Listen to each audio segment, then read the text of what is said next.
হরে কৃষ্ণা, রাধে রাধে আমার প্রিয় ভক্ত বন্ধুরা। আশা করি আপনারা সবাই ভালো আছেন।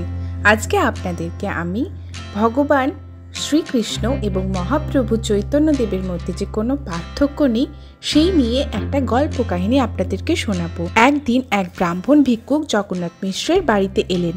তিনি গোপাল বিগ্রহের পুজো করতেন। তিনি এসে জগন্নাথ মিশ্রের সঙ্গে কৃষ্ণ কথা আলোচনা করছিলেন। জগন্নাথ মিশ্র ও সতী মাতা খুবই অতিথি পরায়ণ ছিলেন। বিশেষত কোনো ব্রাহ্মণ অতিথি তাদের গৃহে প্রসাদ গ্রহণ করলে তারা অত্যন্ত আনন্দিত হতেন। তাই একজন বৈষ্ণব ভক্তকে গোপাল বিগ্রহ সহ ভ্রমণ করতে দেখে তারা তাকে অনুরোধ করলেন, কৃপাপূর্বক কিছু প্রসাদ গ্রহণ করুন। ব্রাহ্মণ বৈষ্ণব উত্তর দিলেন, আমি আমার গোপালকে ভোগ না দিয়ে কিছুই গ্রহণ করি না, তাই যতক্ষণ না গোপালের ভোগ হবে ততক্ষণ আমি কিছুই খাবো না। তবে আপনাদের ব্যস্ত হবার দরকার নেই, আপনারা শুধু আমাকে কিছু ফলমূল দিন, আমি তা আমার গোপালকে নিবেদন করব। কিন্তু তারা বললেন, আপনি সব সময় জঙ্গলের ফলমূল খেয়ে থাকেন, একবার আমাদেরকেও কিছু ভালো আহার্য দেবার সুযোগ দিন। আপনি আমাদের অতিথি, আমরা কিভাবে আপনাকে শুধু ফল দিতে পারি?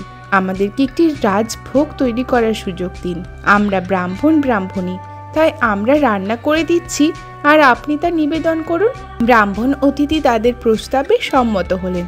সতী মাতা অন্য গৃহিণীদের নিয়ে খুব আনন্দের সাথে সবজি তৈরি করে খুব সুন্দর রাজভোগের আয়োজন করলেন। ব্রাহ্মণ একটি থালায় সেই নৈবেদ্য সাজিয়ে গোপালের সামনে নিয়ে গেলেন। শ্রী বিগ্রহ সেবার একটি অংশ হচ্ছে ধ্যানের মাধ্যমে ভগবানকে আহ্বান করা, যেন তিনি এসে নৈবেদ্য গ্রহণ করেন। তাই সেই ব্রাহ্মণ ধ্যানে বসলেন এবং ভগবানকে আহ্বান করলেন, গোপাল, গোপাল এসো, এই ভোগ গ্রহণ করো। গোপাল, তুমি এখানে এসে এই নৈবেদ্য গ্রহণ করো। যখন তিনি এভাবে ধ্যান করছিলেন তখন ছোট্ট নিমাই সেখানে এসে গোপালের ভোগ খেতে আরম্ভ করলো। সবাই দেখলো নিমাই থালা থেকে ভোগ খেতে শুরু করেছে। তাই তারা বলে উঠল, হায় হায়, কি সর্বনাশ! ব্রাহ্মণ চোখ খুলে থালার দিকে তাকিয়ে দেখলেন যে একটি বাচ্চা ছেলে নৈবেদ্য খাচ্ছে। এসব দেখে তিনি চিৎকার করে উঠলেন, হায় হায়, এ তো নষ্ট হয়ে গেছে। তিনি জানতেন না যে গোপাল স্বয়ং তার ডাকে সাড়া দিয়ে এসে এই নৈবেদ্য গ্রহণ করছেন। তিনি ভাবছিলেন সেই নৈবেদ্য নষ্ট করে দিয়েছে। তখন জগন্নাথ মিশ্র সব কিছু জানতে পেরে এতই রেগে গেলেন যে তিনি নিমাইকে শাস্তি দেওয়ার জন্য হাতে লাঠি নিলেন, আর নিমাই ঘরের ভেতরে এদিক থেকে ওই দিকে দৌড়াতে লাগলেন। জগন্নাথ মিশ্র একটা ছোট্ট লাঠি নিয়ে বললেন, দুষ্টু ছেলে, এ কি করছো তুমি? ব্রাহ্মণের ভোগ নষ্ট করে দিচ্ছ। ব্রাহ্মণ ভয় পেলেন। তিনি জগন্নাথ মিশ্রকে নিরস্ত করে বললেন, দয়া করে ওকে মারবেন না, সে নিষ্পাপ, কিচ্ছু বোঝে না। এই ছোট্ট শিশু কি বা জানে। ঠিক আছে, আমার ভাগ্যে বুঝি আজ ভোজন নেই, আমাকে শুধু কিছু ফল দিন। মিশ্র পরিবারের হয়ে সবাই বলতে লাগলেন, না না প্রভু, আমরা গৃহস্থরা একসঙ্গে থাকি, আমাদের অতিথি যদি খেতে না পারে তবে আমরা কিভাবে বাঁচব? আমরা সবাই খুব কষ্ট পাব। আপনি কৃপা করে আমাদের আরেকবার রান্না করার সুযোগ দিন। আমরা আরেকটি ভোগ প্রস্তুত করছি, আপনি সেটা নিবেদন করুন। সকলের অনুরোধে ব্রাহ্মণ শেষবারের মতো রাজি হলেন। এবার তারা নিমাইকে অন্যত্র রেখে আসলেন। ব্রাহ্মণ তাদের প্রস্তাবে আবারও রাজি হওয়ায় গৃহিণীরা সবাই খুব খুশি হলেন এবং প্রবল উৎসাহে নিয়ে আবার রান্না করতে লাগলেন। সন্ধ্যা 6টার দিকে ভোগ প্রস্তুত হলো। ব্রাহ্মণ আবারও ধ্যানে বসে ডাকতে লাগলেন, গোপাল এসো, গোপাল এসো, এই নৈবেদ্য গ্রহণ করো। তখন কোথা থেকে যেন নিমাই এসে আবার নৈবেদ্য খেতে আরম্ভ করলো। ব্রাহ্মণ তো দেখে চিৎকার করে দিলেন। এবার জগন্নাথ মিশ্র সত্যি অত্যন্ত রেগে গেলেন।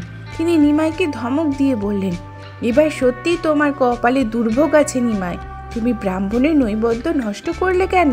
নিমাই ভয়ে পিতার কাছ থেকে দৌড়ে পালালো। ব্রাহ্মণ আবার জগন্নাথ মিশ্রকে শান্ত করার জন্য বললেন, দয়া করে ক্রুদ্ধ হবেন না, সবই ভগবানের ইচ্ছা, আজ আমার ভাগ্যে সত্যিই হয়তো ভোজন নেই। তখন নিমাইয়ের বড় ভাই বিশ্বরূপ অদ্বৈত গোসাই ভাগবত পাঠ থেকে ফিরলেন। সেই সময় বিশ্বরূপের বয়স 9-10 বছর হবে। ব্রাহ্মণ বিশ্বরূপকে দেখে অভিভূত হয়ে গেলেন, কেননা তিনি ছিলেন একজন ভক্ত আর বিশ্বরূপ স্বয়ং শঙ্কর্ষণ। বিশ্বরূপের প্রতি তিনি খুবই আকৃষ্ট হলেন। তিনি বললেন, এই বালকটি কে? তার চিত্ত তৎক্ষণাৎ বিশ্বরূপের দিকে ধাবিত হলো। এই বালকের সৌভাগ্যবান পিতামাতা কারা?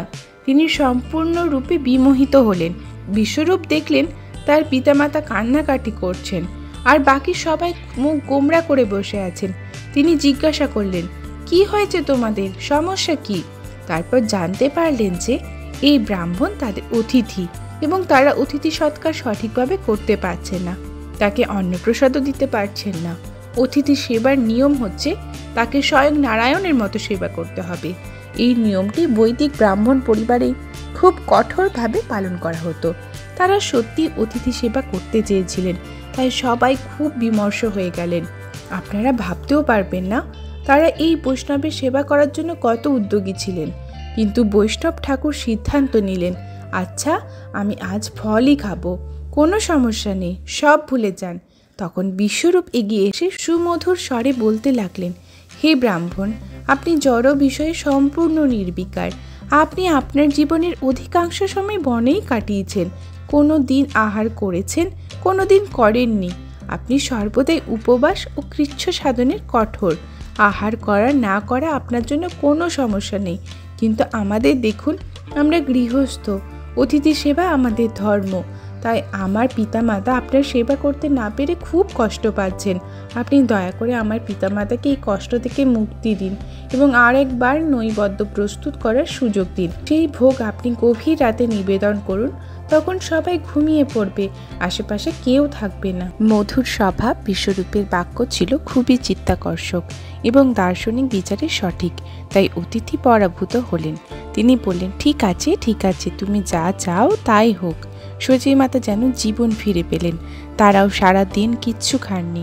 অতিথি আহার না করলে কিভাবে আহার করতে পারেন? তারা বিরক্ত না হয়ে বরং বিপুল আগ্রহ নিয়ে আবারও রান্না করতে শুরু করলেন। তাদের মন খারাপ ছিল। একটি কারণে তারা তাদের অতিথিকে এখনো ভোজন করাতে পারেননি। এই ধরনের আতিথ্য আজকাল প্রায় দেখাই যায় না। আবার তারা সব কিছু নতুন করে প্রস্তুত করে ব্রাহ্মণকে প্রদান করলেন। তিনি দেখলেন নিমাই ঘুমাচ্ছে, অন্য সবাই ততক্ষণে ঘুমাতে গেছে। তারা ব্রাহ্মণকে বললেন, আপনি ভোগ নিবেদন করে প্রসাদ গ্রহণ করুন, আমরা সবাই চলে যাচ্ছি। ব্রাহ্মণ পুনরায় ধ্যানে বসলেন। গোপাল গোপাল এসো, নৈবেদ্য গ্রহণ করো। তখন ছোট্ট নিমাই আবার এসে খেতে শুরু করলেন। ব্রাহ্মণ বিশ্বাস করতে পারছিলেন না। ভগবান শ্রী চৈতন্যদেব গোপাল কৃষ্ণ রূপ ধারণ করে বলতে লাগলেন, তুমি আমাকে ডাকছো বলে আমি এসে ভোগ গ্রহণ করছি, তুমি তাতে কষ্ট পাচ্ছ কেন? তখন সেই ব্রাহ্মণ ভিক্ষুক তার প্রভু শ্রীকৃষ্ণকে স্বয়ং আসতে দেখে এবং নৈবেদ্য গ্রহণ করতে দেখে অত্যন্ত অভিভূত হলেন। তিনি নিমাইকে সশ্রদ্ধ প্রণাম নিবেদন করলেন। ছোট্ট নিমাই তাকে বোঝালেন, আমি এখানে আবির্ভূত হয়েছি, কিন্তু নিজেকে লুকিয়ে রেখেছি। তুমি আমাকে অনবরত ডাকছিলে বলেই তো আমি এলাম, তুমি আমাকে কেন দোষারোপ করছো? এভাবে তিনি তার ভক্তকে আশীর্বাদ করলেন। তারপর তিনি শ্রী চৈতন্য রূপে নিজের ঘরে গিয়ে শুয়ে পড়লেন। সেই ব্রাহ্মণ ভিক্ষুক অত্যন্ত উল্লাসিত হলেন। বারবার সদ্য ঘটে যাওয়া অপ্রাকৃত লীলা স্মরণ করতে লাগলেন। তিনি কিছু অন্ন নিয়ে নিজের গায়ে ঘষতে লাগলেন আর ভাবতে লাগলেন কিভাবে ভগবান স্বয়ং এসে তার সেবা গ্রহণ করলেন। সেই অন্ন গায়ে ঘষতে ঘষতে উল্লসিত হয়ে তিনি হরি বল বলতে লাগলেন। ব্রাহ্মণের চিৎকারে শুনে জগন্নাথ মিশ্র সহ সকলেই ছুটে আসলেন। ব্রাহ্মণ তার গায়ে অন্ন লেপন করেছে দেখে তারা জিজ্ঞাসা করলেন, কি হলো প্রভু? কিন্তু ব্রাহ্মণ কিছুই বলতে পারলেন না, কারণ ভগবান কাউকে কিছু জানাতে নিষেধ করেছেন। যে গায়ে অন্ন আটকে থাকায় তাকে বোকা বোকা লাগছিল, কিন্তু যেহেতু তিনি এর কারণ ব্যাখ্যা করতে পারছিলেন না, তাই তা খেতে লাগলেন। তারা ভাবলেন শেষ পর্যন্ত কিছু প্রসাদ পাওয়ায় তিনি হয়তো খুব আনন্দিত হয়েছেন। প্রকৃত ঘটনা তারা কেউ জানতে পারলেন না। এইভাবেই ছোট্ট নিমাই তার ভক্ত এবং পিতা মাতার সাথে আনন্দময় লীলা বিলাস করতেন। আশা করি আপনাদের এই ছোট্ট নিমাইয়ের যে লীলা সেটা শুনে আপনাদের খুব ভালো লেগেছে। যদি আমাদের এই ভিডিও আপনাদের ভালো লাগে তাহলে অবশ্যই আমাদের চ্যানেলটিকে সাবস্ক্রাইব করবেন এবং লাইক কমেন্ট শেয়ার করতে কিন্তু ভুলবেন না। হরে কৃষ্ণ, রাধে রাধে, হরি বল।